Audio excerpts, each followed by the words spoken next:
నమో భగవతే వాసుదేవాయ. హరే కృష్ణ. అందరికీ నమస్కారం. మానవత్వం, సామాజిక విలువలు, తల్లిదండ్రుల పట్ల ప్రేమ, అంకితభావం, దైవం పట్ల భక్తి, సాంప్రదాయ ఆచరణ మొదలగునవి నశించిపోతున్న ఈ ఆధునిక కలికాలంలో మన సనాతన ధర్మాన్ని రక్షించడం కోసం వేద విశేషాలు, పురాణాలు, రామాయణ మహాభారత సారాంశం, విష్ణుతత్వం, హైందవ సంస్కృతి సంప్రదాయాలను 10 మందికి పంచుతూ మన తర్వాత తరాలకు కూడా ఈ వేదామృతం చేరాలని మేము చేస్తున్న ఈ ప్రయత్నాన్ని ఆదరించండి. వీడియో మొత్తం చూసి మీ సందేహాలను, అభిప్రాయాలను కామెంట్స్ ద్వారా మాకు తెలియచేయండి. అలాగే ఈ వీడియోని 10 మందికి షేర్ చేయండి. హరే కృష్ణ. ఓం నమో భగవతే వాసుదేవాయ. హనుమంతుడు లంకా నగరాన్ని ప్రవేశించి ప్రాసాదాలన్నిటినీ చూస్తూ రావణాసురుడి యొక్క ప్రాసాదాన్ని చేరుకుని అక్కడ విశేషమైనటువంటి ఆ యొక్క రత్న మణిమయ ఖచ్చితమైనటువంటి ఆ భవనాలలో ఆ గజములు, భద్రగజములు, అశ్వములు, సైనికులు, వారి బలములు, వారి అస్త్ర శస్త్ర భండాగారము, విశేషంగా అనేకమైనటువంటి చక్కటి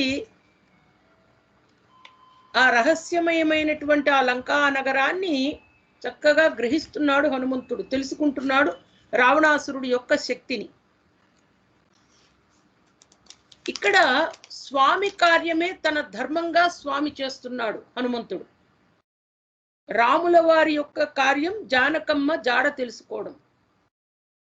మన తల్లి అమ్మ జానకమ్మ యొక్క జాడను తెలుసుకుని శ్రీరాముని యొక్క దివ్యమైనటువంటి చరణార విందాలకు ఆ యొక్క సమాచారాన్ని ఒక పుష్పంలాగా సమర్పించాలనేటువంటి విశేషమైనటువంటి భక్తి తత్వంతో హనుమంతుడు స్వామి కార్యాన్ని తన కార్యంగా భావించి లంకానగర ప్రవేశం చేశారు. ఇక్కడ స్వామి కార్యమే ఆయన ధర్మం.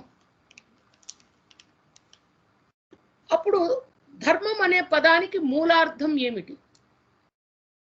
లంకానగరంలో హనుమంతుడు వెళ్ళాడు, సీతను చూశాడు, అశోకవనంలో, ఇదంతా కూడా స్టోరీ. వాల్మీకి రామాయణంలో విచిత్రమైన విశేషమైనటువంటి ఆ వర్ణన, ఆ వైభవము అంతా తెలుసుకుంటున్నాం. కానీ నా విజ్ఞప్తి ఏమిటంటే ప్రతి అంశంలో కూడా ఆ తత్వం, సనాతన ధర్మ తత్వాన్ని తెలుసుకోవాలి మనం. ధర్మం అనే పదానికి మూలార్థం ఏమిటి అంటే ఒకరి జీవితానికి ఆధారమైనది అని గ్రహించాలి. దేవాది దేవుడు శ్రీకృష్ణునితో తన కార్యకలాపాలను అనుసంధానం చేసుకుంటూ ఆయనతో శాశ్వతమైన సంబంధం కలిగి ఉండటమే మన ధర్మం. స్వామితో మన కార్యకలాపాలను అనుసంధానం చేసుకుంటూ ఆయనతో శాశ్వతమైన సంబంధాన్ని కలిగించుకోవడమే జీవుని ధర్మం. సమస్త ప్రాణికోటికి ఆయన కేంద్ర బిందువు. He's a focal point. Shri మహావిష్ణువే ఫోకల్ పాయింట్. ఇక్కడ సెంటర్ ఆఫ్ అట్రాక్షన్. నిత్యులలో నిత్యుడు. ప్రతి ఒక్క ప్రాణి కూడా ఆధ్యాత్మిక స్థితిలో తనదంటూ ఒక శాశ్వత రూపాన్ని కలిగి ఉంటాంట. ఆ శాశ్వత రూపమే స్వామి తత్వం. భౌతిక జగత్తులో మనకు కలిగేటువంటి అనుభవాలకు పూర్తిగా భిన్నమైనది అది. స్వామి సంపూర్ణుడు. స్వామికి మనకు మధ్య ఉన్న సంబంధం సేవ్య సేవక సంబంధం అంటారు గురువులు. సేవ్య సేవక సంబంధం. స్వామి సేవించబడతాడు, మనం సేవకులం. ఈ సంబంధానికి ఒక చక్కటి తాడు. ఇప్పుడు తిరుమలలో వెంకటేశ్వర స్వామికి మరియు భోగ శ్రీనివాసమూర్తికి ఉన్నటువంటి ఒక బంగారు తాడుతో కట్టబడి ఉంటాడు ఆయన. మనం ఆలయంలోకి వెళ్ళగానే వెంటనే గోవింద గోవింద ఏడుకొండలవాడ వెంకటరమణ గోవింద గోవింద ఆర్తజన భక్తజన రక్ష గోవింద గోవింద అనుకుంటూ పరిగెత్తి వెళ్ళిపోతాం. ముందు వాళ్ళని మనం తోస్తాం, మనల్ని ఇంకోళ్ళు తోస్తారు. మొత్తం బ్రేక్ అవ్వనివ్వండి, నాన్ బ్రేక్ అవ్వనివ్వండి, ఏదన్నా అవనివ్వండి, తోపుడే తోపుడు. వెంటనే స్వామివారి ముఖం చూస్తాం, మన కోరికలు మొదలెడతాం. చిట్టా స్టార్ట్. స్వామి నేను చూస్తున్నాను, నాకు ఇది నాకు ఇది అంటే ఏదో ఒకటి మనసులోకి అయితే కోరిక వస్తుంది. కొంతమందికి బ్లాంక్ అయిపోతుంది, అసలు చూడగానే ఆనందం కలిగిపోతుంది. కానీ స్వామివారి యొక్క పాదాలు బంగారు పద్మ పళ్ళెం మీద ఉంటుంది కింద, దాని దగ్గరే భోగ శ్రీనివాసమూర్తి యొక్క విగ్రహం ఉంటుంది. ఆ విగ్రహానికి స్వామి యొక్క మూల విరాట్కి ఒక బంగారు తాడు కట్టబడి ఉంటుంది. అలా సేవ్య సేవక సంబంధానికి ఆ తాడే భక్తి రసం. స్వామి సేవ్యుడు, మనం సేవకులం. మన యజమానికి మనకి కట్టబడినటువంటి ఆ బంగారు తాడే భక్తి రసము. భక్తియుక్త సేవలో ఎంత పురోభివృద్ధి సాగిస్తే అంత గొప్ప మానవుడి కింద మనం అవుతాంట. నిజ జీవితానికి మార్గాన్ని చూపిస్తుంది అది, చక్కని రాజమార్గం. జీవునికి సంపూర్ణ ఆనందాన్ని కలిగించేదే ఈ యొక్క భక్తి రసం. మనమందరం కూడా సంపూర్ణ ఆత్మానందం కోసం లేక ఆత్మ సుప్రసాద అనే దానికోసం ఆరాటపడుతున్నాం. మనందరికీ తెలుసు లోపల ఆత్మ ఉంది. నయనం చిందంతి శస్త్రాన్ని నయనం దహతి పావక. ఈ శరీరం అనేది అశాశ్వతం. దేహినోస్మిన్ యథా దేహే కౌమారం యవ్వనం జర, అన్నీ తెలుసు మనకి. అయినా కూడా డంపులు, పాపపు కొండలు, ఎవరెస్ట్, మౌంట్ ఎవరెస్ట్ లాంటి పాపపు కొండలు ఉన్నాయి మనలో. అంటే మనతో పాటు వచ్చేవి. స్వామి సందాత సంధిమాన్ స్థిర కదా. అందుకు స్వామి కార్యాన్ని తన స్వధర్మంగా చేశాడు హనుమంతుడు. ఇక్కడ ధర్మం అంటే ఏమిటంటే భగవంతునితో మనం అనుసంధానం చేసుకుని ఆ సంబంధాన్ని కలిగించుకోవడమే మన ధర్మం. జీవుని ధర్మం అదే. అదే విధంగా రాముల వారి యొక్క దివ్యమైనటువంటి ఆ తత్వానికి తన యొక్క కార్యకలాపాలను అనుసంధానం చేసుకున్నాడు హనుమంతుడు. ఈ జీవితం ఇంకా జానకమ్మ జాడ తెలుసుకోవడం, రాముని సేవ చేయడం, శ్రీరామ సీతా సమేత శ్రీరామ లక్ష్మణుల యొక్క సేవ చేసుకోవడమే తన ధర్మంగా భావించాడు హనుమంతుడు.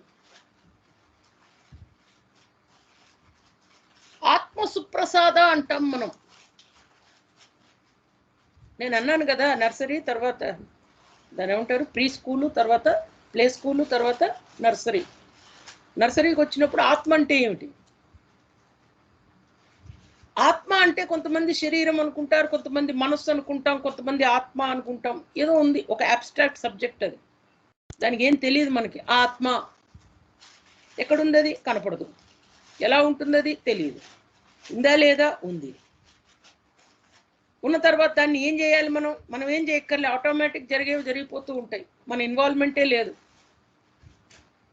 మన ఇన్వాల్వ్మెంట్ ఉందని అనుకుంటే ఇంక అంతకంటే తప్పిదం ఇంకోటి లేదు, భ్రమ. నిజానికి మనం 2 రకాల ఆచ్ఛాదనలతో కప్పబడి ఉన్న జీవాత్మలం.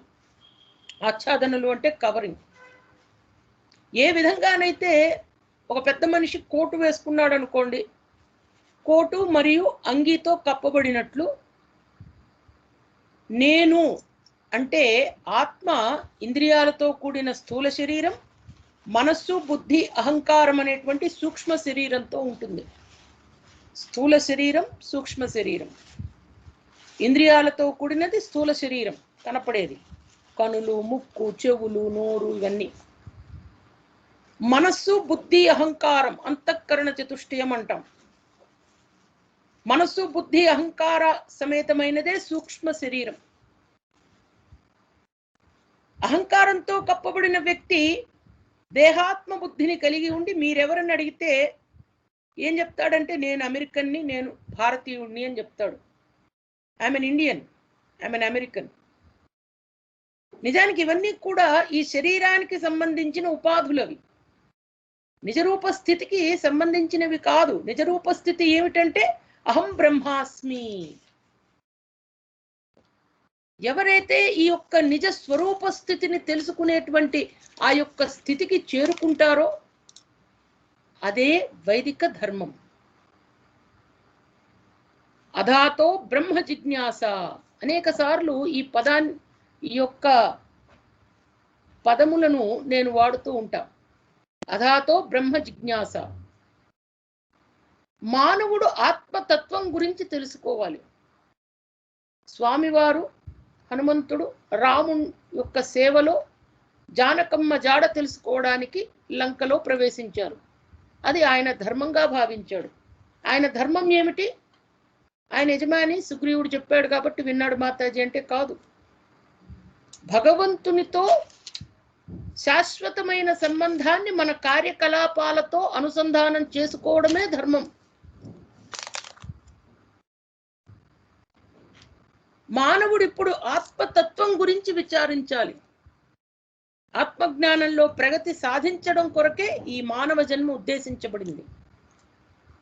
ఏ జంతుజాలాలలో గాని, షట్పాదాలు, చతుష్పాదాలు, ఇతరమైనటువంటి జంతుజాలాలు గాని, పక్షులు గాని, ఏ రాశిలోనూ మానవ జాతికి ఉన్నటువంటి జ్ఞాన సంపద లేదు, అవగాహన తత్వం లేదు. మనస్సు, బుద్ధి, అహంకారం, బుద్ధి, ముఖ్యంగా బుద్ధినిచ్చాడు స్వామి, జ్ఞానాన్నిచ్చాడు స్వామి. ఈ మానవ జన్మతో మన జీవితాల్ని ఎలివేట్ చేసుకోమన్నాడంటే చక్కగా పెంచుకుని పైలోకాలకు, ఊర్ధ్వలోకాలకు గమనాన్ని చేపట్టమన్నాడు.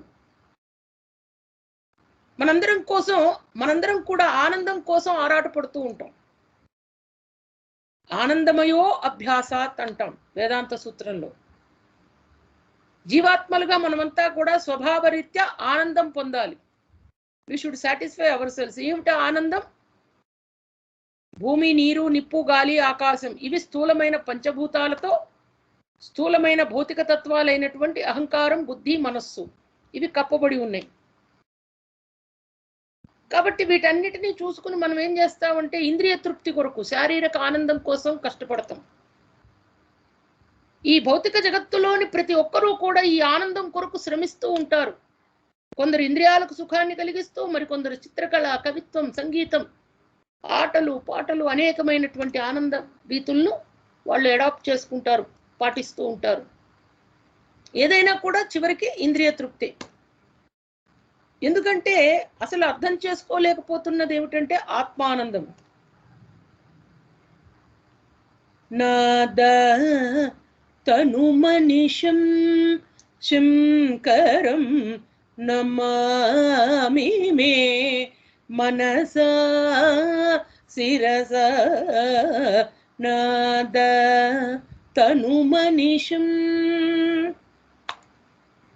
మోదకర నిగ మోతమసామ వేదసారం వారం వారం నాద తనుమనిషం. ఆనందం అంటే ఆత్మకు సంబంధించి ప్రపంచమంతటా ఎంతో మంది జనులు శరీర సుఖాల కోసం, ఇంద్రియ తృప్తి కొరకు పాటుపడుతూ ఉంటే వారు ఆనందాన్ని పొందలేరు కూడా. శరీరం అనే కోటు ద్వారా ఆనందాన్ని పొందడానికి ప్రయత్నిస్తున్నాం మనం. కంపారిజన్ ఏమిటంటే ఒక కోటు కొని ఎలా మనం చేస్తున్నాము, ఈ శరీరం అనేటువంటి కోటు ఇది ఒక పిఎస్ఎల్వి వెహికల్, లాంచ్ వెహికల్ అన్నా దానికంటే ముందు కూడా ఒక కోటు.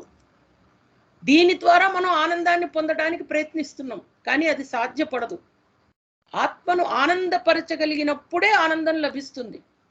భౌతిక ప్రకృతితో బంధించబడినప్పుడు దేహాత్మ బుద్ధిపై ఆధారపడి ఆత్మ వివిధ కృత్రిమ ధర్మాలను అంగీకరిస్తూ, హిందువుగా పుట్టిన వాళ్ళు హిందువులని, క్రైస్తవులమని, ముస్లింలు ఇతరమైన ధర్మాల వారు. అసలు నిజమైన గుర్తింపు ఏమిటి? అహం బ్రహ్మాస్మి, నేను బ్రహ్మను, నేను జీవాత్మను. నవై పుంసాం పరోధర్మో యతో భక్తి రథోక్షజే. భాగవతంలో ఆత్మ యొక్క పరమధర్మం భక్తి. భక్తితో తన కార్యక్రమాలను భగవంతునితో అనుసంధానం చేసుకోవడమే జీవుని యొక్క ధర్మం. అదే ప్రధాన లక్షణం ఇక్కడ. అందరూ భక్తులే, కానీ వారు తమ దేశానికి, సమాజానికి, కుటుంబానికి, భార్యకు, సంతానానికి, ఇంద్రియాలకు భక్తులు. నేను ఎవరిని సేవించనని ఎవరూ చెప్పలేరు. మీరు తప్పకుండా సేవ చేయాలి, ఎందుకంటే అది మీ ధర్మం. ఎవరికైనా సేవ చేయడానికి ఎవరూ లభించకపోతే పిల్లినో కుక్కనో పెంచుకుంటూ ఉంటారు. కానీ మనం ఈ విషయాన్ని మరిచి పిల్లులను, కుక్కలను, ఇతర వస్తువులను ప్రేమిస్తూ భగవంతుణ్ణి ప్రేమించడంలో నిర్లక్ష్యం చూపిస్తున్నాం. వీఆర్ డూయింగ్ సర్వీస్ అనుకుంటాం. నిజమైన ఆనందాన్ని పొందగలగడం అంటే మన ప్రేమను అధోక్షుడు లేదా కృష్ణుని యొక్క వైపునకు మరలించగలిగినప్పుడే ఆ శ్రీ మహావిష్ణువు యొక్క దివ్య చరణార విందాలకు సర్వోత్తమ ధర్మం అంటే ఏమిటంటే దేని ద్వారా మోక్షం కలుగుతుంది అంటే సర్వోన్నత ధర్మాచరణ మనలను ఆ అధోక్షజునికి భక్తునిగా చేయగలిగినదే ఆ ధర్మం. అదే ధర్మం. స్వామిని శరణు కోరడం, స్వామి యొక్క దివ్య చరణార విందాలను మన మనస్సున నిలుపుకొని ఏ విధంగా అయితే హనుమంతుడు స్వామిని తన హృదయ కమలంలో వసింపజేసుకున్నాడో ఆ విధమైన భక్తి తత్వం ఉండడమే మన ధర్మం. హనుమంతుని జీవితం, హనుమత్ వైభవము ఈ ధర్మాన్ని మనకు ప్రకటింపజేస్తుంది. ఆయనకు వేరే ధర్మం లేదు, మనకు అన్ని వేరే ధర్మాలే, అన్ని వేరే పనులే. మన కార్యక్రమాలను స్వామితో అనుసంధానం చేసుకోవాలి. ఎలా చేసుకోవాలి స్వామితో మన అనుసంధానం? అహైతుకి. అహైతుకి అంటే స్వార్థరహితంగా ఉండటం. అందుకే అహైతుకి అనేటువంటి పద్ధతిలో మన ప్రేమ ఉండాలట భగవంతుడంటే. హనుమంతుడు ప్రేమ అహైతుకి, స్వార్థరహితం. రాముణ్ణి ఆయన ఏది కోరుకోలేదు. సుందరకాండలో హనుమత్ వైభవం చెప్పుకునేటప్పుడు ఈ అహైతుకి అనేటువంటి అంశాన్ని మనం గ్రహించాలి. మనం ప్రార్థించేటప్పుడు దేవుణ్ణి ఎలా ప్రార్థించాలి? దేవుడా, నీవు నాకు ప్రతిదినం ఆహారాన్ని అందిస్తున్నావు కనుక నేను నిన్ను ప్రేమిస్తున్నాను. దేవుడా, నీవు నాకు ఈరోజు మళ్ళీ లేచి నా జీవితాన్ని ముందుకు తీసుకెళ్లేటువంటి అదృష్టాన్ని కలిగించావు. పొద్దున్న లేచిన వెంటనే నా విద్యుక్త ధర్మాన్ని నేను నెరవేర్చేటట్టు నాకు ఆశీర్వదించు. భగవంతుని ఔన్నత్యాన్ని గుర్తించినందున అతడిని మనం సుకృతుడిగా పరిగణించవచ్చు. కానీ అతడు పరమ ధర్మాన్ని అంటే భగవంతుని పట్ల ప్రేమను పెంపొందించుకోలేదు కాబట్టే భక్తులు కారు. భక్తి వేరు, పుణ్యాత్ములు వేరు. అందుకే శ్రీ చైతన్య మహాప్రభువు శిక్షాష్టకం అనేటువంటి దాంట్లో శ్లోకంలో అంటారు భగవత్ ప్రేమ అంటే ఏమిటని. యుగాయితం నిమేషేన చక్షుషా ప్రావృషాయితం శూన్యాయితం జగత్ సర్వం గోవింద విరహణేచ. నిన్ను నేను చూడలేని కారణంగా ప్రతి క్షణం ఒక యుగంగా అనిపిస్తోంది. ఎవరిని? స్వామిని. ఈ విధమైన భావన విషయంలో ప్రతి ఒక్కరికి ఎంతో కొంత అనుభవం ఉండి ఉంటుంది. మీరు ఎవరైనా ప్రేమించామనుకోండి, ఆ వ్యక్తి ఏదైనా ఒక క్షణం రాలేకపోతే ప్రతి క్షణం మనకు ఒక యుగంలాగా అనిపిస్తూ ఉంటుంది. మన ఫ్యామిలీ మెంబర్సో, ఫ్రెండ్సో ఎవరైనా. శ్రీ చైతన్య మహాప్రభు కృష్ణుని దర్శించలేనప్పుడు చక్షుషా ప్రావృషాయితం, జలధారల్లా కళ్ళల్లోంచి కన్నీరు కారుస్తున్నాయి, ప్రవహిస్తున్నాయ్యా. శూన్యాయితం జగత్ సర్వం, ఈ జగత్తంతా కూడా నాకు శూన్యంలా గోచరిస్తోంది. గోవింద విరహేణమే ఏహి మురారే కుంజ విహారీ ఏహి చరణ తవ బంధో ఓ హే మాధవ మధుమదన వరేణ్య కేశవ కరుణా సింధు. అంటే స్వామితో వియోగాన్ని మనం విరహంలా భావించాలి. ఆ ప్రేమే పవిత్రమైనది, అదే భక్తి. అప్రతిహత, ఇందాకేమన్నా అహైతుకి అప్రతిహత, ఈ ఆటంకం ఉండకూడదు ఆ ప్రేమకు. కొన్నిసార్లు స్వామిని తలుచుకుని, శ్రీనివాస్ బెహ్రేన్ ప్రభు ఉన్నారు, కొన్నిసార్లు తలుచుకుని మా అమ్మాయి ఎగ్జామ్స్ రాసింది, బాగా రాసింది, బాగా రాయాలి. తర్వాత మన్నాడు నుంచి శ్రీకృష్ణుడు, ఓకే శ్రీకృష్ణుడు ఉన్నాడు, అక్కడ ఉంటాడు, రోజు ఆయనకి దీపారాధన చేస్తాం, అయిపోయింది. ఇంకా అలా ఉండకూడదు. అప్రతిహత, నేను నిరుపేద అయినందున కృష్ణుని ప్రేమించలేను, లేక నేను విద్య లేని వాడను కాబట్టి కృష్ణుని ప్రేమించలేను, విష్ణువుని ప్రేమించలేను. నేను వేదాంత తత్వాన్ని తెలుసుకోలేను కాబట్టి ఆ విష్ణువు అంటే ఏమిటో నాకు తెలియదు. స్వామిని ప్రేమించడానికి ఏ ప్రీ క్వాలిఫికేషన్ క్రైటీరియా అంటూ ఏదీ లేదు. హనుమంతుణ్ణి చూడండి, మన్మందిర్మే, ఆయన యొక్క మనస్సునే మందిరంగా మార్చాడు ఆయన. ఆ మనస్సు అనేటువంటి మందిరంలో సీతారాములను ప్రేమగా ఒక పువ్వు పండు సమర్పించటం కాదు, తన మనస్సునే పుష్పంగా సమర్పించి ప్రేమ వినిమయ విధానాలలో ఒకటైనటువంటి భక్తిని హనుమంతుడు ప్రకటింపజేశాడు. కాబట్టే ఈ సుందరకాండ సుందరాతి సుందరం. అప్రతిహత, తర్వాత అహైతుకి, దాంతోపాటు సుప్రసీదతి, పూర్తిగా సంతృప్తినిస్తుంది అటువంటి భక్తి, అటువంటి ప్రేమ. స్వామిని పూజించి మనం కోరికలు కోరుకుంటే పుణ్యాత్ములు అవుతున్నాం, భక్తులం కాదు. మనం భక్తులం అవ్వాలి ఇక్కడ మోక్షాన్ని సాధించాలంటే. సంతృప్తిని, అనుభూతిని పొందుతున్నాం ఎప్పుడు? ఈ అప్రతిహత అహైతుకి అనేటువంటి ప్రేమను మనం ప్రదర్శిస్తే. ఈ ప్రపంచమంతా కూడా చక్కటి సుఖప్రదమైనటువంటి అనుభూతి మనం చెందుతాం. కాబట్టి భగవంతుని పట్ల ప్రేమను ఎలా పెంపొందించుకోవాలో బోధించేదే సర్వోన్నత ధర్మం, మన సనాతన ధర్మం. దీన్ని ప్రచారం చేయడం ఉత్తమ పరోపకార కార్యంగా మనకు గురువులు చెప్తారు. అందరూ కూడా ఈ కార్యక్రమం మనం ఏదైతే సత్సంగం చేసుకుంటున్నామో అది ఒక విశేష కృషి కింద సనాతన ధర్మానికి మనందరం చేస్తున్న సేవ. అందరము కలిసి, నాకు తెలిసినది నేను మీతో పంచుకుంటున్న సనాతన ధర్మాన్ని మీరు ఇంకా ముందుకు తీసుకెళ్లాలనేటువంటి విశేష విజ్ఞప్తితో ఈ కార్యక్రమం చేసుకుంటున్నాం. రమణీయమైనటువంటి కార్యక్రమంలో ఎట్టి ఆటంకాలు కూడా దీన్ని నిరోధించలేవు అంటారు గురువులు. ఎందుకంటే ఎక్కడున్నా కూడా ఆ యొక్క రామ మంత్రం, విష్ణు మంత్రం, కృష్ణ మంత్రాన్ని మనం విశేషంగా ఆరాధిస్తూ ప్రార్థిస్తూ భగవంతుణ్ణి మన జీవితాలను పరిపుష్టం చేయాలి స్వామి అనేటువంటి విశేషమైన ఆరాధనా తత్వంతో చేసేటువంటి కార్యక్రమం. కాబట్టి అందులో స్వార్థ చింతన లేదు, కేవలము మోక్ష సాధన మాత్రమే మార్గంగా మనం తలుస్తున్నాం. అటువంటి విశేష తత్వంతో తన ధర్మంగా స్వామి కార్యాన్ని తీసుకున్నటువంటి, చూడండి, మన కార్యకలాపాలను స్వామితో అనుసంధానం చేయడం. ఇక్కడ హనుమంతుడు చేసింది అదే. తన కార్యక్రమాలు ఏమున్నాయి? ఏమీ లేవు. ఆయన చేయాల్సిందల్లా whatever Swami says is doing it. స్వామికి ఏదైతే తన బంధాన్ని గట్టిపరుస్తుందో ఆ పనిని చేస్తున్నాడు.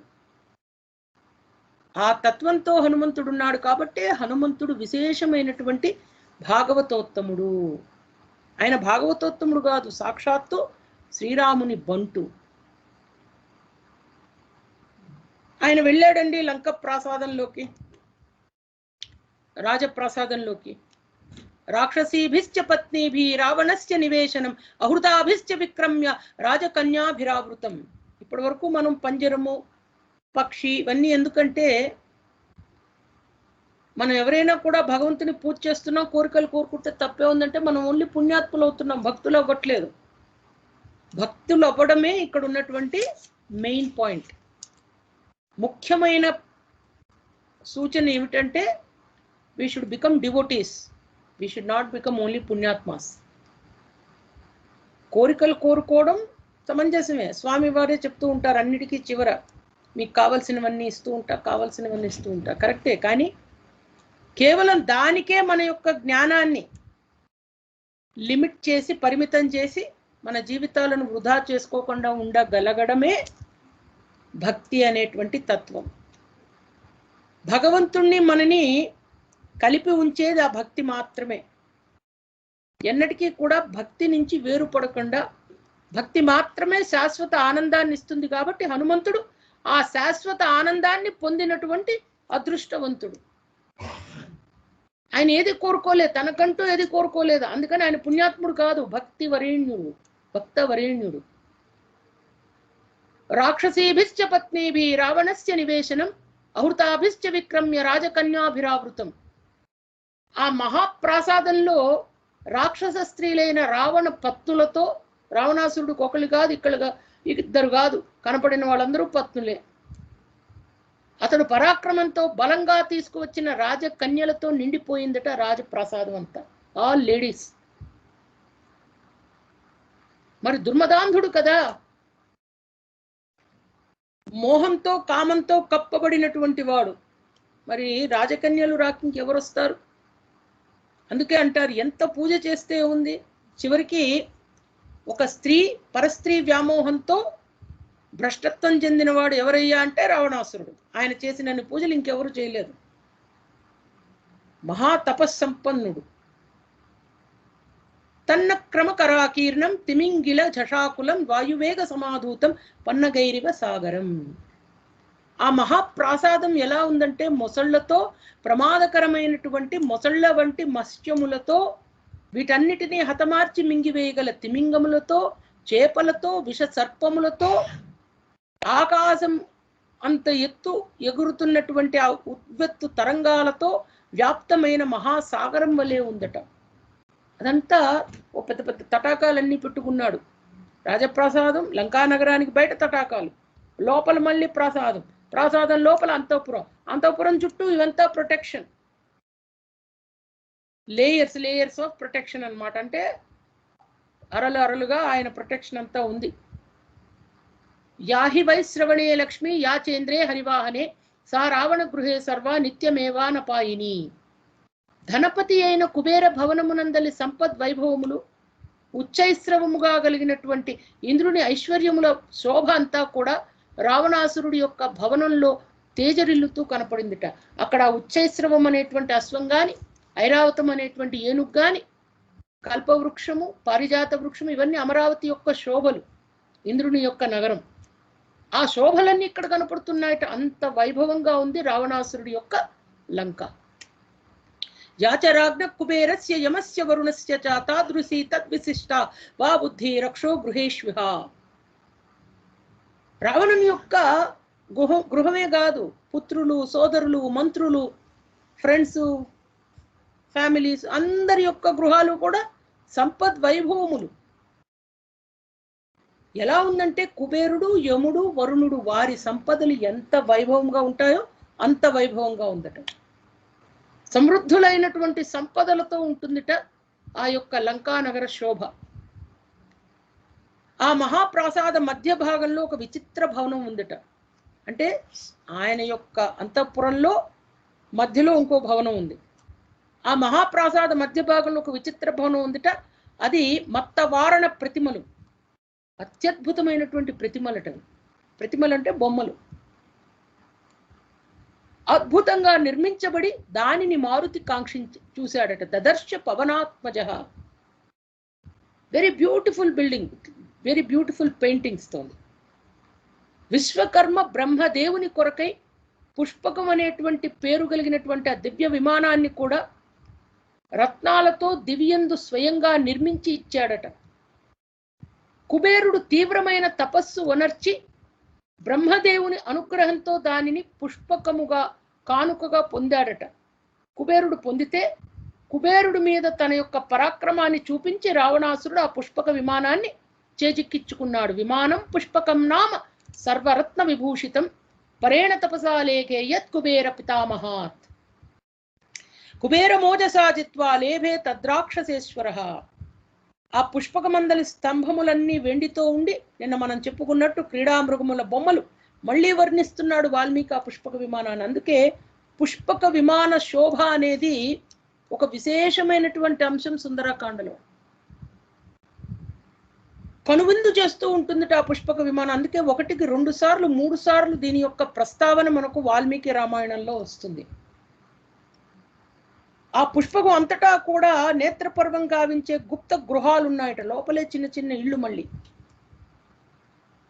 అంటే స్వీట్స్ అంటాం కదా మనం, ప్రైవేట్ స్వీట్స్. అట్లా మళ్ళీ రాజులు కూర్చుంటే మళ్ళీ వాళ్ళకి సపరేట్ రూమ్స్.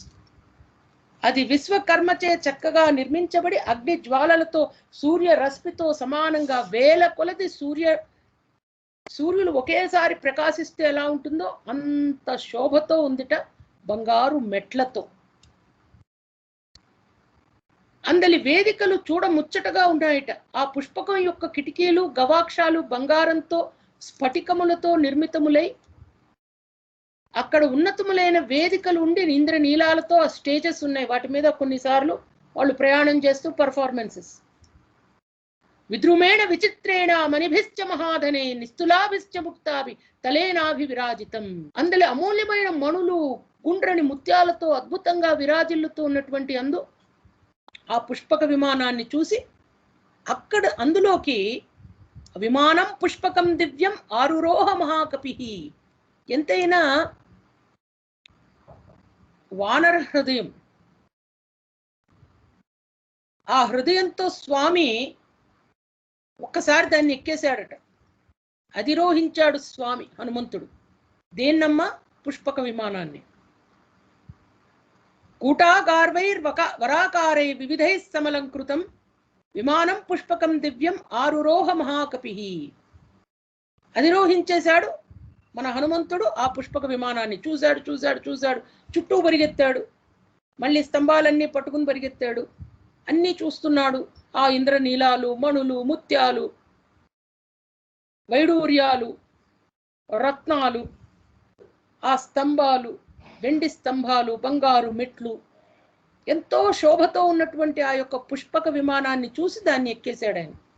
దివ్యం సమూర్ఛితం జిగ్రద్ రూపవంతమివానిలం సగంధస్థం మహాసత్వం బంధుర్బంధు వివోత్తమం. అప్పుడు పానీయాల నుండి, తినుబండారాల నుండి, అన్నముల నుండి వచ్చు మైమర్పించు దివ్య గంధం సర్వత్రా వ్యాపించిపోయిందట. ఆ వాసన ముక్కు పుటాలకు తగలగానే ఆంజనేయ స్వామి వాయుదేవుడే ఆకృతి దాల్చి పరిమళ రూపాన్న వచ్చాడా అని చెప్పేసేసి హనుమంతుడికి భావన కలిగిందట. ఒక బంధువు తన ఆప్త బంధువును పిలిచినట్లుగా ఆ సువాసన మిక్కిలి సత్వ సంపన్నుడైన హనుమంతుణ్ణి ఇటురమ్ము ఇటురమ్ము రావణుడున్న స్థలానికి అన్నట్లుగా పిలిచిందట. చూడండి ఆ వర్ణన. ఆయన పాపం పుష్పక విమానం ఎక్కేశాడు ఆయన హనుమంతుడు. ఎక్కిన తర్వాత ఇప్పుడు ఏం చెయ్యాలి? ఆ పుష్పక విమానాన్ని ఎక్కేసి పాపం ఆయన అక్కడ కూర్చుని ఉన్నాడు, చూస్తున్నాడు. అదంతాను చూస్తూ ఉండగా విశేషంగా చక్కటి వాసనలు వస్తున్నాయట ఆయనకి. ఎక్కడి నుంచి వస్తున్నాయంటే పానీయాలు, చక్కటి పానీయాలు, తినుబండారాలు, చక్కగా బాగా బ్రహ్మాండంగా బొబ్బట్లు, అరిసెలు, ఏదో బూంది మిఠాయి ఏదో చేసుకున్నప్పుడు ఎట్లా వాసనలు వస్తాయి ఇళ్లలో పండగలప్పుడు. ఓ మమ్మీ మీరు ఇది చేస్తున్నారా అని చెప్పి అందరు పిల్లలు వస్తూ ఉంటారు. అమ్మమ్మ చేస్తున్నావా అంటారు.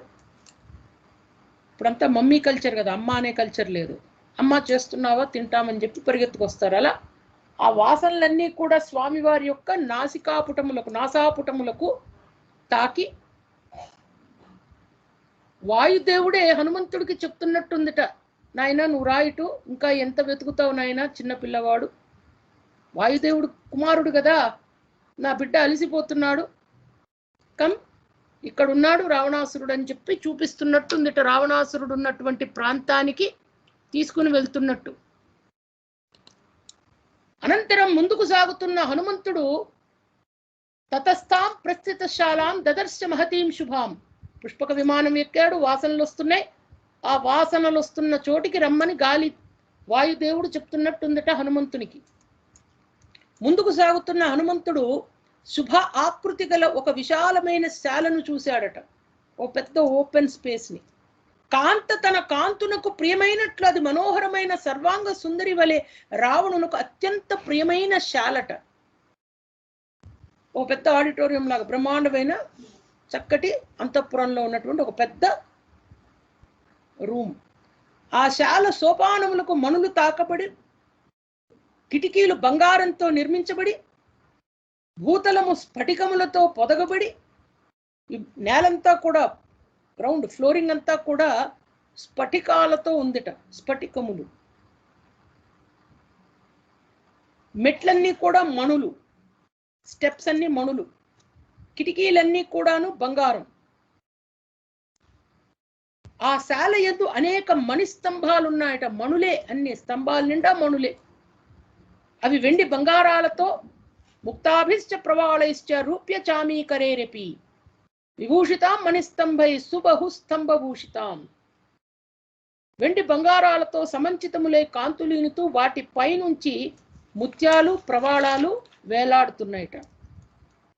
మణులు స్తంభాలు, వాటి పైనుంచి ముత్యాలు వేలాడటం. ఇంకా ఆ శోభ ఎంతటి శోభో చూడండి. సమై రుజుభిశ్చై సమంతా సుభూషితై స్తంభై వక్షై రివాతుచ్చై దివం సంప్రస్థితామిచ.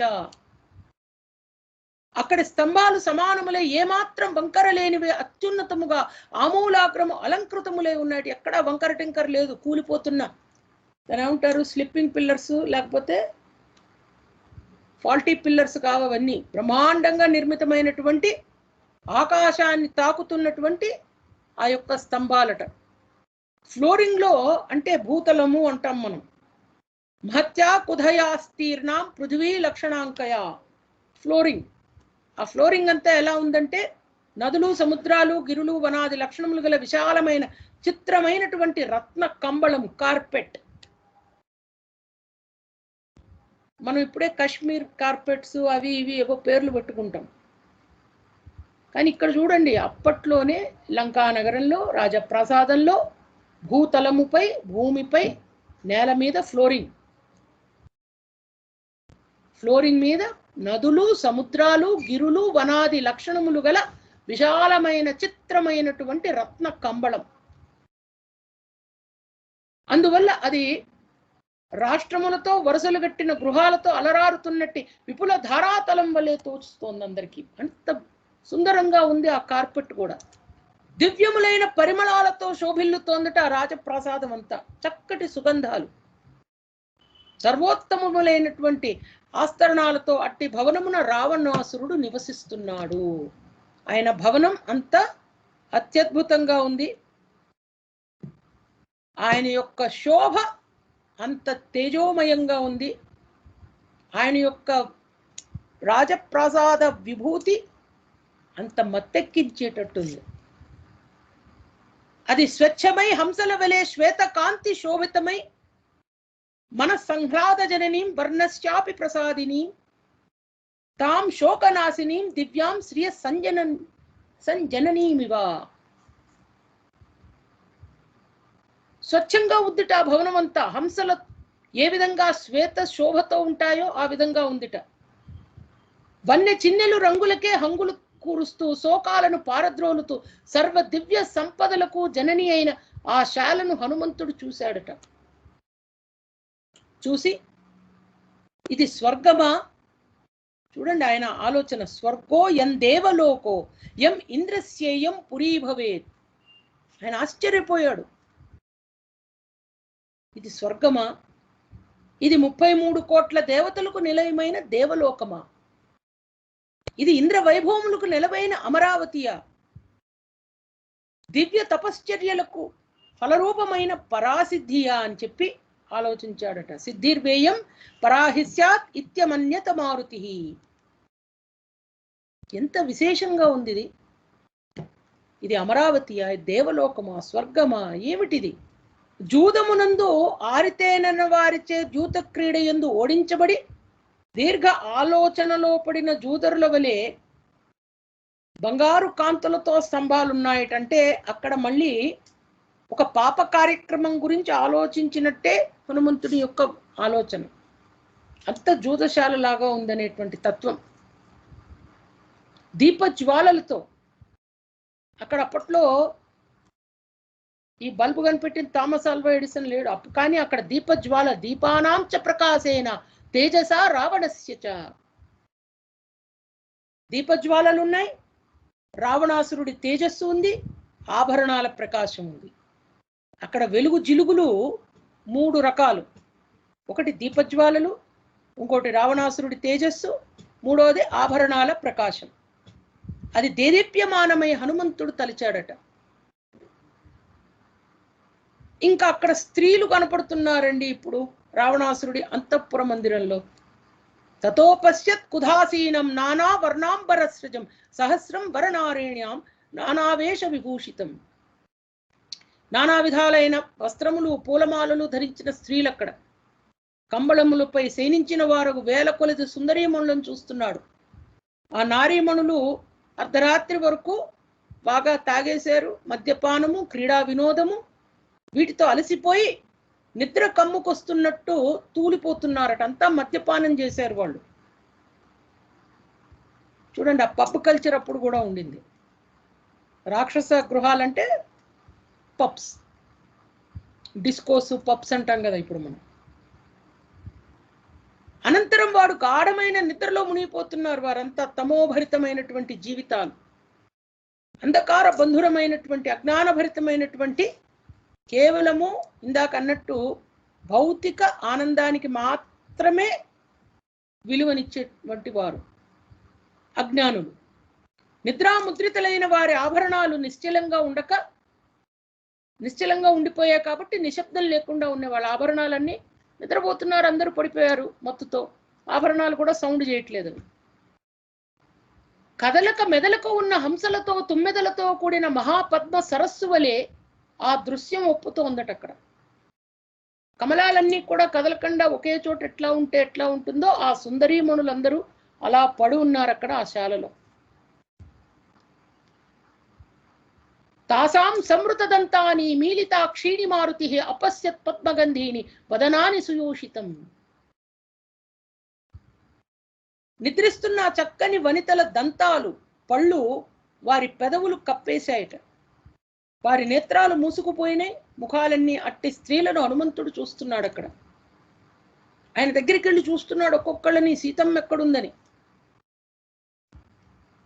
ఇమాని ముఖ పద్మాని నియతం మతక్షట్పద అంబుజానీవ పుల్లాని ప్రార్థయంతి పునః పునః. ఆ రాక్షస స్త్రీల ముఖాలు పగటిపూట వికసించిన పద్మముల వలె రాత్రి యందు ముడుచుకున్నటువంటి కమలాలలాగా ఒప్పుతోందట.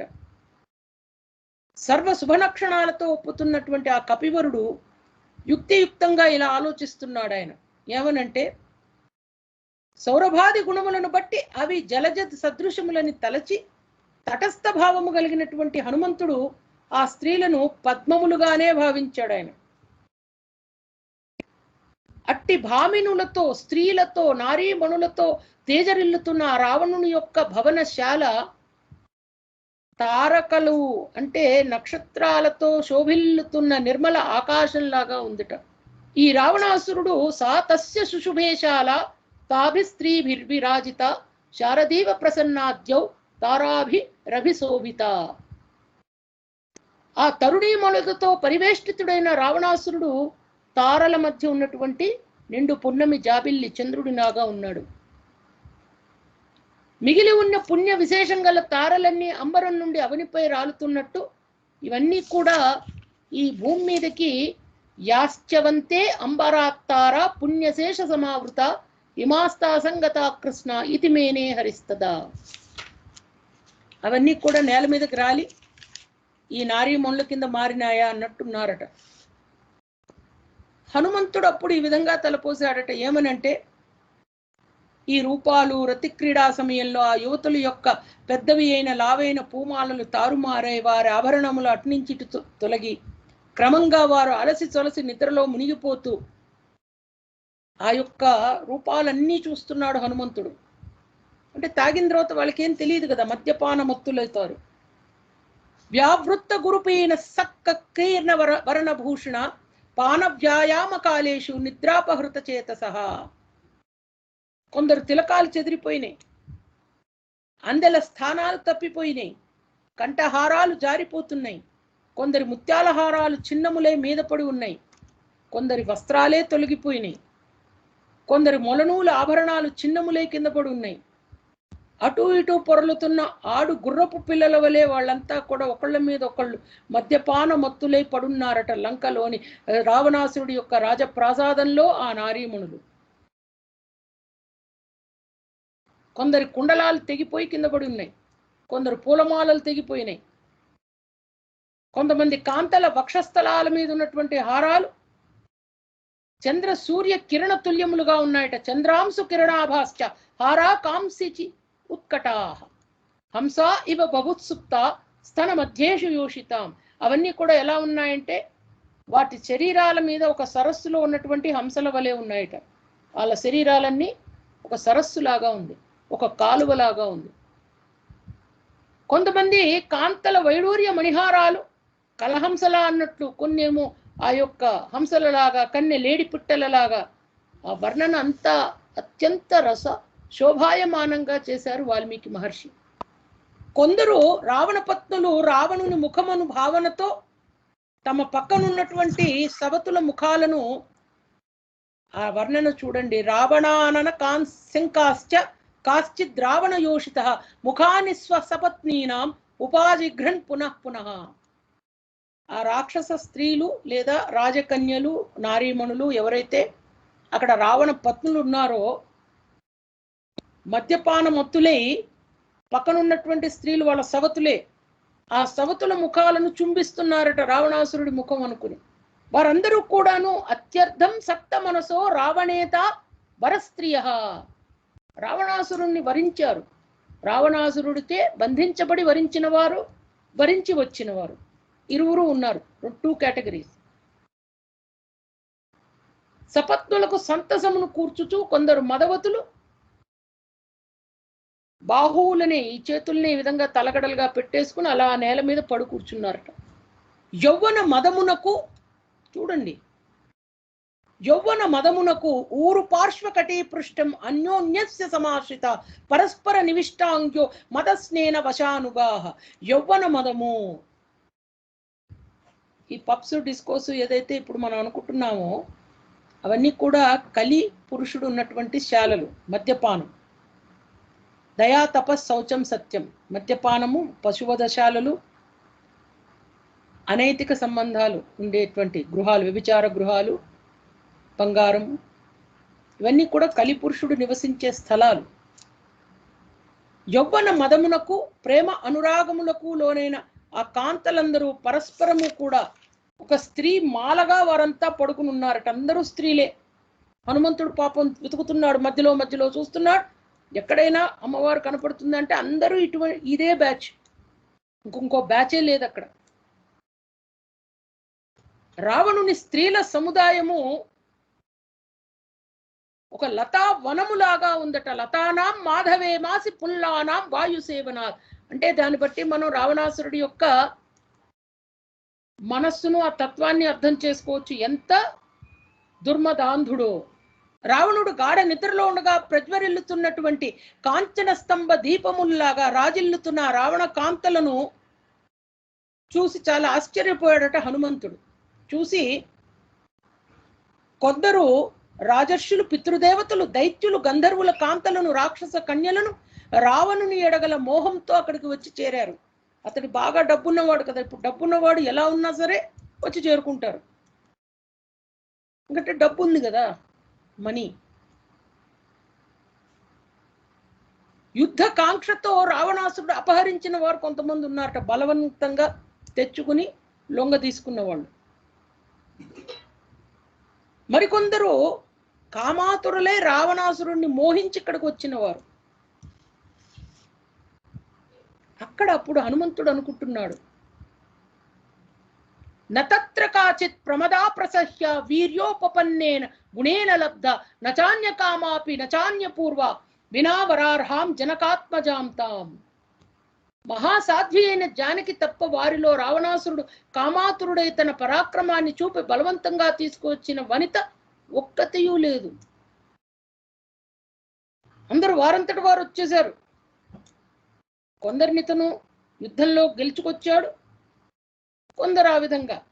బట్ ఈ విధంగా ఎక్కడైతే కామాతురుడై తన పరాక్రమాన్ని చూపించడానికి మన తల్లి, మన అమ్మ అయినటువంటి సీతమ్మ, జానకమ్మను ఏ విధంగా తీసుకొచ్చాడో అటువంటి వారు లేరు. వారిలో వేరొక పురుషుని ప్రేమించిన ప్రమద గాని, లేక వేరొకనికి భార్య అయిన భామిని గాని లేనే లేదు. అందరూ అతి గుణగణాలకు ఆకర్షితులై, వచ్చిన తర్వాత ఆకర్షితులయ్యారు, ఆకర్షితులైపోయారు, అయ్యే వచ్చారు. ఆ బ్యాచ్ అంతా ఒకటే బ్యాచ్. అది ఇంకా చూడండి, న చాకులీన నచహీన రూప నా దక్షిణ నా అనుపచారయుక్త. రావణాసురుడి భార్యలలో రావణాసురుడి యొక్క గొప్పతనం గురించి అనేక మంది భావిస్తూ ఉంటారు. కానీ ఇంతమంది స్త్రీలు, వీరందరి జీవితాలతో అతను, మనం సుందరాకాండ ముందుకు వెళ్తున్న కొద్దీ ఆయన యొక్క జననం, ఆ జననంలో వచ్చినటువంటి అనేకమైనటువంటి వికారాల గురించి కూడా చెప్తాను. రావణాసురుడి భార్యలలో ఒక్కతియు ఉత్తమ వంశ సంజాత కాదట. సేవలకు అర్హురాలు కానిది, బుద్ధిహీనియు లేదు. రాక్షసరాజైన రావణాసురుడి భార్యలందరూ తమ భర్త అయిన రావణునితో కూడి సుఖముగా ఉన్న రీతిగానే రాఘవ ధర్మపత్ని అయిన సీతమ్మ కూడా తన భర్త అయిన శ్రీరామునితో కూడి హాయిగా ఉంటే ఇతనికి శుభమే కలుగుతుంది. బభూవ బుద్ధిస్తు హరీశ్వరస్య యదీదృశీ రాఘవ ధర్మపత్ని ఇమా యథా రాక్షస రాజభార్య సుజాతమస్యేతి హి సాధు బుద్ధి. ఆయన అనుకుంటున్నట్ట, వీళ్ళందరూ కూడా వీళ్ళ భర్తతోనే ఉన్నారు కదా, అదేవిధంగా మన సీతమ్మ తల్లి కూడా ఆ రాముడితో హాయిగా ఉంటే ఈ రావణాసురుడికి శుభమే కలుగుతుంది కదా. ఇంతమంది స్త్రీల జీవితం ఒక్క రావణాసురుడి యొక్క దుర్బుద్ధి వల్ల నాశనం అవుతుంది కదా. అంటే సీతను అపహరించకున్నా లేదా శ్రీరామునికి అప్పగించేసిన రావణాసురుడికి మేలే జరుగుతుందని బుద్ధిశాలి అయినటువంటి హనుమంతుడు మనస్సులో అనుకున్నాడట. జై శ్రీరామ్. సీతామాత ఉత్తమ గుణసంపన్నురాలు, పునశ్చసోచింత యదార్థ రూపో ధ్రువం విశిష్టా గుణతో హి సీత అధాయమస్యాం కృతవాన్ మహాత్మా లంకేశ్వర కష్టమనార్య కర్మ. సీతామాత ఉత్తమ గుణ సంపన్నురాలు, ఇది ముమ్మాటికి నిజం. రావణాసురుడు ఉత్తమ వంశంలో జన్మించిన వాడు, లంకకు ప్రభువు, గొప్ప శివభక్తుడు అయినా తన వంశానికి, తన ప్రభు స్థాయికి, తన దైవ భక్తి రీతికి తగని విధంగా ఈమె విషయంలో ఎంతో అనుచితమైన కార్యాన్ని చేశాడు. This is the judgement of Hanuman. హనుమంతుని యొక్క మనస్సులో మాట, మనందరం అంటాం మనస్సులో మాట. పునశ్చసో చింత యదార్థ రూపో ధ్రువం విశిష్టా గుణతో హి సీత అధాయమస్యాం కృతవాన్ మహాత్మా లంకేశ్వర కష్టమనార్య కర్మ. ఉత్తమమైన జన్మ రావణాసురుడి, ఏం లాభం? లంకకు ప్రభువు, అంత శోభ ఉన్న లంక, గొప్ప శివభక్తుడు అయినా తన వంశానికి, తన ప్రభు స్థాయికి మనం ఏదైనా పని చేస్తే వాడు కులానికి చెడ్డ పేరు తెచ్చారండి, వాడి వంశానికి చెడ్డ పేరు తెచ్చారండి అంటాం. మనందరికీ ఒక వంశం అనేది ఉంది. మనం ఏదైనా తప్పు పని చేస్తే పెద్దవాళ్ళు ఏమనుకుంటారు? బుద్ధి లేదుటయ్యా. ఇతను అది కూడా ఆలోచించలేదు. మదం కమ్మేసింది, కామం. తన ప్రభు స్థాయికి, తన దైవభక్తి రీతికి తగని పనిని చేశాడు, అనుచితమైన కార్యమును ఉనరించాడు అని చింతిస్తూ హనుమంతుడు చాలా దుఃఖభరితుడయ్యాడట.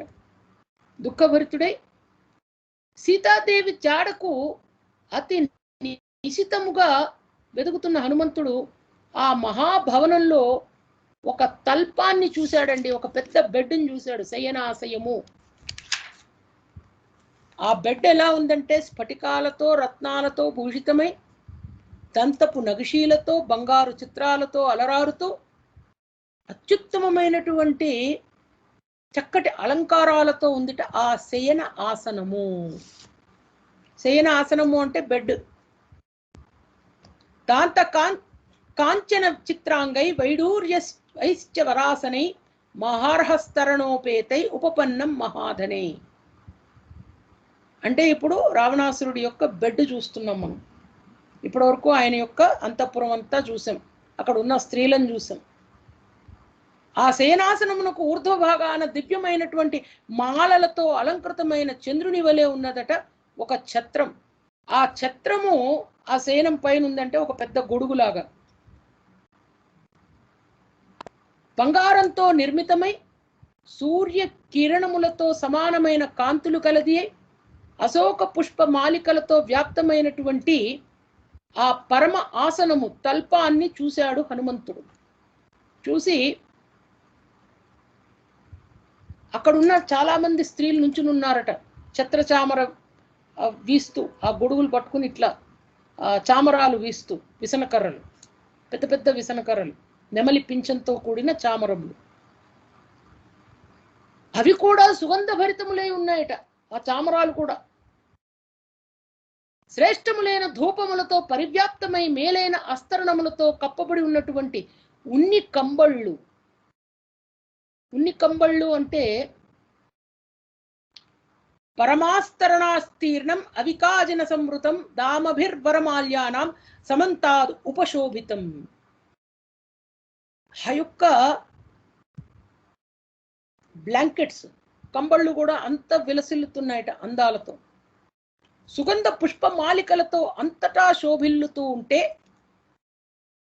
తస్మిన్ జీమూత సంకాసం ప్రదోత్తమ కుండలం లోహితాక్షం మహాబాహుం మహారజత వాసనం. అసలు విలన్ ఇప్పుడు చూశాడు హనుమంతుడు. అట్లు బాసిల్లుతున్న తల్పం మీద నిద్రిస్తున్నటువంటి వీరుడైన రావణాసురుణ్ణి ఆ మహాకపి గాంచెను. ఎలా ఉన్నాడయ్యా రావణాసురుడు? నల్లటి మేఘం వలె ఉన్నాడట. జీమూత సంకాశం, నల్లగా ఉందట శరీరం అంతా కూడా. కర్ణ కుండలాలు మెరుస్తున్నాయి. ఇప్పుడు చూడండి, డార్క్ పీపుల్లో వాళ్ళ టీత్ మెరుస్తాయి. కొన్నిసార్లు మన ఆఫ్రికన్స్ని వాళ్ళని చూస్తే పాపం నల్లగా ఉంటే, వాళ్ళ పళ్ళు తెల్లగా ఉంటే చక్కగా మెరుస్తూ ఉంటాయి. చెవులకు ఏదైనా పెట్టుకున్నా అవి చక్కగా కనపడతాయి. నల్లని మేఘం వల్లే ఉన్నాడు. కర్ణకుండలాలు బ్రహ్మాండంగా మెరుస్తున్నాయట. ఎర్రబారిన కన్నులు, మహాబాహువులు కలిగినటువంటి అతను బంగారు జరీ వస్త్రాలు ధరించి పరిమళ భరితమైన ఎర్ర చందనం శరీరమంతా కప్పబడి పూయబడి కామరూపి అయి విశేషంగా దగదగా మెరుస్తున్నటువంటి దివ్య ఆభరణాలతో శోభిల్లుతున్నటువంటి అతను ఒక మేఘం వలె పడున్నాడట మంచం మీద. మంచం అనకూడదు మనం, తల్పము, శేషాసేనము, దాని మీద పడుండి ఉన్నాడు ఆయన. ఎలా ఉన్నాడట? ఒక మందర పర్వతం నిద్రిస్తోందా అన్నట్టున్నాడట, అంత పెద్ద శరీరం.